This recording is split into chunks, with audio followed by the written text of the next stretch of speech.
عوام اس وقت पेट्रोलियम मसनूआत की बढ़ती हुई कीमतों के बोझ तले दब गए हैं। हुकूमत ने पेट्रोलियम मसनूआत महंगी की है। पेट्रोलियम मसनूआत 30 रुपए से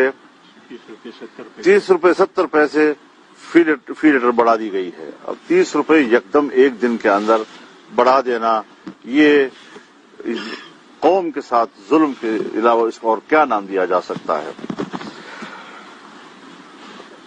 हुकूमत मुल्क और कौम के मफादात के तहफ़्फ़ुज़ की बजाय IMF के मफादात की चौकीदारी कर रही है। हमें गुलाम बनकर आलमी इदारों से बात नहीं करनी चाहिए। एक आज़ाद कौम की हैसियत में हमें आलमी इदारों के साथ बात करनी चाहिए। हम इस वक्त 22 से 25 करोड़ की एक बहुत बड़ी कौम है, एक पाकिस्तानी कौम, और लेकिन उसकी क़यादत जो है वो गुलामाना